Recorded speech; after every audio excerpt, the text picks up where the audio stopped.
नमस्कार मित्रों, आप सभी का फिर से एक बार हार्दिक स्वागत है धर्म ज्ञान विज्ञान यूट्यूब चैनल पर। दोस्तों, अगर आप जीवन में कुछ नया सीखना चाहते हैं तो इस चैनल को सब्सक्राइब जरूर करें।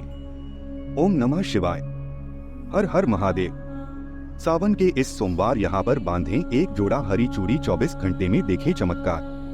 दोस्तों, सावन का महीना मर्यादा और भक्ति का महीना होता है। सावन के पूरे महीने पर भगवान भोलेनाथ का नियंत्रण माना जाता है। ऐसा माना जाता है कि सावन के पूरे महीने में भगवान भोलेनाथ पूजा पाठ करने से प्रसन्न हो जाते हैं। सावन का पूरा महीना भगवान भोलेनाथ का प्रिय महीना है। इस संबंधी अनेक पौराणिक कथाएं और धार्मिक मान्यताएं भी हैं। इसलिए जन साधारण लोग किसी और महीने में संयम और नियम का पालन करें या न करें, लेकिन सावन के महीने में संयम और नियमों का पालन जरूर करते हैं।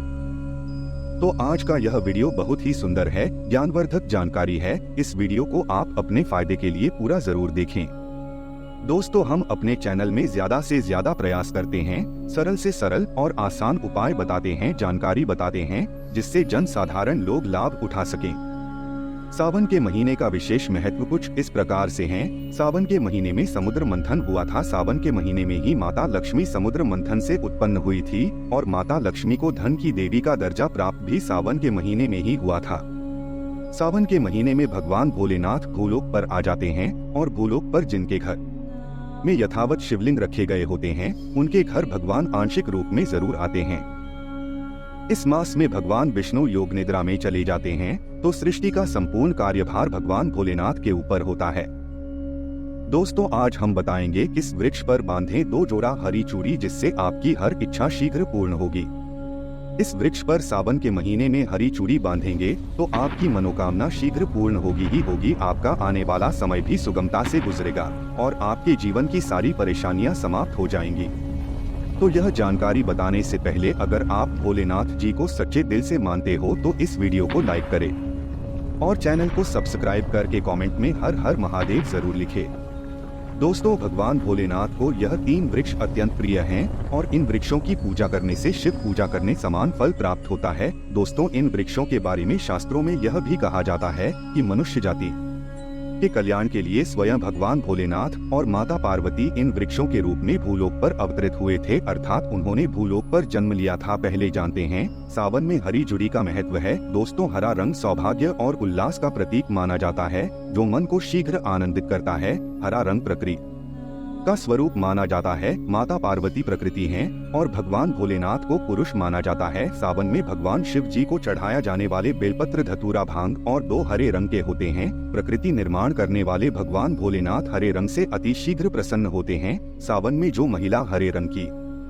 जुड़ी पहनती है, हरे वस्त्र धारण करती है, उसे अखंड सौभाग्य की प्राप्ति होती है। इसलिए कहा जाता है कि जितने भी माता बहनें हैं, उन्हें पूरे सावन के महीने में हरे रंग की चूड़ी जरूर पहननी चाहिए, हरे वस्त्र धारण करने चाहिए। सावन के महीने में जो माता बहनें ही भगवान भोलेनाथ की पूजा करती हैं, शिव पूजा करती हैं, ऐसी माता बहनों को हरे रंग का वस्त्र ही धारण करना चाहिए, कदापि लाल रंग के वस्त्र धारण नहीं करना चाहिए। माना जाता है कि लाल रंग के वस्त्र धारण करने से भगवान भोलेनाथ नाराज हो जाते हैं। तो दोस्तों, इस वृक्ष पर किसी भी सावन के सोमवार के दिन जरूर बांधें हरी चूड़ी। आपका दुर्भाग्य सौभाग्य में बदल जाएगा। कैसे भी परेशानी हो, आपकी गरीबी हो, कष्ट हो, कलह हो, तकलीफ हो, जीवन में चल रही सारी समस्याएं शीघ्र समाप्त हो जाएंगी। और केवल एक ही सोमवार के दिन अगर आप यह उपाय करते हैं, हरी चूड़ी वृक्ष पर बांटे हैं, तो आपके जन्म जन्मांतर के गरीबी भी मिल जाएगी और शीघ्र आपके एक ही सोमवार के दिन उपाय करने से मनोकामना पूर्ण होगी। तो दोस्तों, वो कौन से वृक्ष हैं, आइए जानते हैं। पहला वृक्ष है शमी का वृक्ष। शमी के वृक्ष के बारे में ध्यान से सुन लें तो शमी के वृक्ष को माता पार्वती और भगवान भोलेनाथ का मिश्रण स्वरूप कहा जाता है। इसलिए दोस्तों, शमी के वृक्ष को उमा महेश्वर वृक्ष भी कहा जाता है। कई स्थानों पर शमी के वृक्ष को उमा महेश्वर वृक्ष भी कहा जाता है। पूरे सावन भर शमी के वृक्ष पर माता पार्वती और भगवान भोलेनाथ का वास माना जाता है। सावन के महीने में गोधूली बेला पर प्रदोष काल के समय, अर्थात जब दिन न हो न ही रात हो, यानी संध्या काल के समय, तो इस वृक्ष को संध्या काल के समय में गोधूली बेला में या फिर प्रदोष काल में छूने से दोष, कष्ट और सारी परेशानियां समाप्त हो जाती हैं। केवल सावन के महीने में छूने मात्र से सावन के महीने में शमी वृक्ष की जड़ पर कच्चा दूध डाला जाए तो भगवान भोलेनाथ शीघ्र प्रसन्न होते हैं और माता पार्वती का खूब सारा आशीर्वाद मिलता है। शमी वृक्ष का और धार्मिक महत्व क्या है? तो दोस्तों, प्रभु श्री राम ने लंका पर आक्रमण करने से पहले शमी वृक्ष की पूजा की थी। पांडवों ने अपने दिव्या हथियार भी शमी वृक्ष पर ही छुपा कर रखे थे। शमी का वृक्ष जिस घर में लगा होता है उस घर का कल्याण होता है, उस घर में सभी प्रकार के भौतिक सुखों का वास हो जाता है। तो दोस्तों, सावन के किसी भी सोमवार के दिन शमी वृक्ष पर उमा महेश्वर का ध्यान करते हुए 2 जोड़ी हरी चूड़ी और हरा रिबन जरूर बंद है, या फिर हरे रंग की जो भी श्रृंगार की वस्तु आपको मिल जाएंगे वह जरूर भेंट करें। कोई भी आपकी मनोकामना हो एक ही सोमवार में पूर्ण हो जाएगी। पूरे सावन भर अगर शमी के पत्ते भगवान भोलेनाथ को उनकी पूजा में चढ़ाते हैं तो इससे अष्ट लक्ष्मी आपके घर में वास करती हैं। आपके घर में कितने भी दरिद्रता हो, आपके घर में कैसे भी परेशानी हो, परेशानी समाप्त हो जाती है और पूर्ण रूप से आपके घर में ही भौतिक सुख अगर निवास करने लगते हैं। दूसरा वृक्ष है धतूरे का वृक्ष। धतूरे का वृक्ष भगवान भोलेनाथ के उग्र स्वरूप काल भैरव के से उत्पन्न हुआ है। मान्यता है कि शिवलिंग पर धतूरे का पत्ता पुष्प फल चढ़ाने से राहु केतु और शनि के कुप्रभाव समाप्त हो जाते हैं। धतूरे के वृक्ष पर सावन के किसी भी सोमवार के दिन अगर 2 जोड़ा हरी चूड़ी बांधें तो शत्रु से छुटकारा मिल जाता है, शत्रु का सर्वनाश होता है। दोस्तों, अगर सावन के किसी भी शनिवार के दिन धतूरे के वृक्ष पर बाबा काल भैरव का अध्ययन करते हुए हरी चूड़ी बांधी जाए तो घर से भूत प्रेत बाधा भस्म हो जाती है। छोटी सी धतूरे की जड़ घर के किसी भी कोने में अगर छुपाकर या फिर खनन कर जमीन में दबा दी जाए, गाड़ दी जाए तो भूत प्रेत इत्यादि की बाधा समाप्त हो जाती है। दोस्तों, तीसरा वृक्ष है बेल का वृक्ष। स्कंद पुराण में स्पष्ट लिखा है कि बेल का वृक्ष माता पार्वती के पसीने से उत्पन्न हुआ है। जब माता पार्वती का पसीना मंदराचल पर्वत पर गिरा तो उसने बेल के वृक्ष का स्वरूप ले लिया। माना जाता है कि बेल के वृक्ष का दर्शन करने मात्र से व्यक्ति के पाप मिट जाते हैं।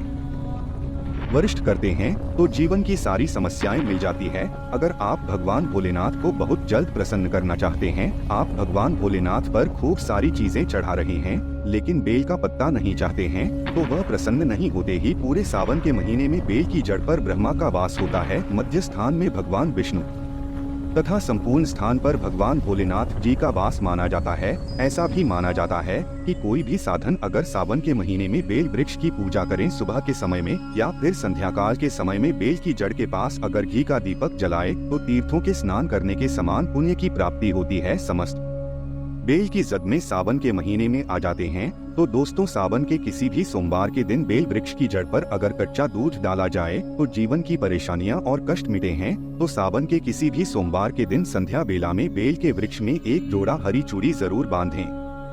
संध्या बेला में ही क्यों, तो दोस्तों संध्या बेला को ही प्रदोष काल कहा जाता है। प्रदोष काल के समय अगर भगवान भोलेनाथ और माता पार्वती की पूजा की जाए तो पूजा के प्रभाव बढ़ जाते हैं। इसे मनोकामनाओं की शीघ्र पूर्ति होती है। जैसे आप सुबह पूजा करते हैं तो उसका प्रभाव 100 गुना होता है, लेकिन संध्या काल के समय जब आप पूजा करते हैं, जब न दिन हो न रात हो, यानी प्रदोष काल के समय अगर आप पूजा करते हैं तो उसके प्रभाव 1000 गुना ज्यादा बढ़ जाते हैं। तो संध्या काल में ही घी का दीपक जलाए। दीपक जलाने के बाद आप 1 जोड़ा हरी चूड़ी बेल के वृक्ष पर जरूर बांधेगी। एक ही सोमवार के दिन ये उपाय करने से आपकी मनोकामना पूर्ण हो जाएगी। और जब सावन में बेल के पत्ते आप भगवान भोलेनाथ को चढ़ाते हैं तो कम से कम 5 पदों पर सफेद चंदन से श्री राम लिखकर उन्हें जरूर चढ़ाएं। इससे भगवान भोलेनाथ जल्दी प्रसन्न होते हैं। तो दोस्तों, सावन के किसी भी सोमवार के दिन इन 3 वृक्षों में से किसी भी एक वृक्ष पर हरी चूड़ी जरूर बांधें, आपकी मनोकामना पूर्ण होगी। दोस्तों, आज के लिए बस इतना ही। मिलते हैं एक और ज्ञानवर्धक वीडियो के साथ। धन्यवाद।